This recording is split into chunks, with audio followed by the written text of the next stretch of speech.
4:25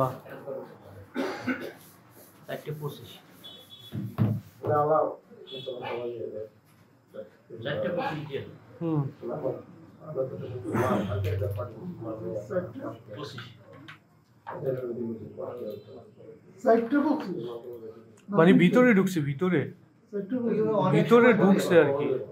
কেসি gate কাটার পরে যে ভিতরে ইন করছে না সেই টাইমটা।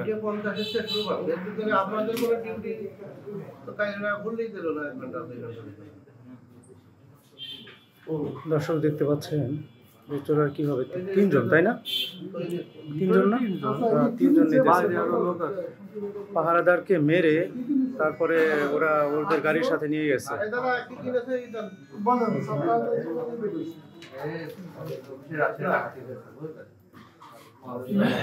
তালিকাটা বলেন কি কি আছে আর কি কি নিছে ওই তালিকাটা দেন। কত টাকার মাল ছিল, এখন আনুমানিক এত টাকার মাল আছে।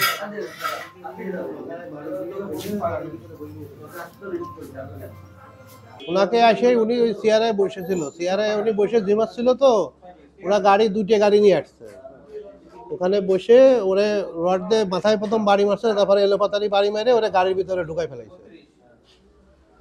এরপরে এরা আস্তে আস্তে কাটিছে, বলে ওই করে নিয়ে গেছে। ওনাকে তো আমরা পাচ্ছি না।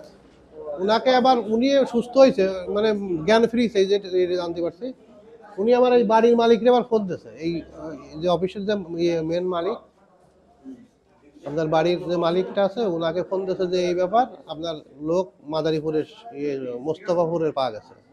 মোস্তফাপুর করে ফেলা গেছিল, মানে পেট্রোল ডিউটির পুলিশরা সম্ভবত আপনার ওরে উঠাইয়ে ফারিতিনিক থানায় দিয়ে নিয়ে গেছে। এখন আমি ওর ফোন পাচ্ছি না এখন। আমাদের এই অফিসে বিআরবির আর কি কাল রাত্রে ডাকাতি হয়েছে, প্রায় আনুমানিক 3টা সাড়ে 3টের সময় ডাকাতি হয়েছে। প্রায় 60 লক্ষ টাকার মতন আমাদের কেবল ফ্যান দিয়ে আমরা নাইট গার্ডকে মেরে কোথায় নিয়ে গেছে।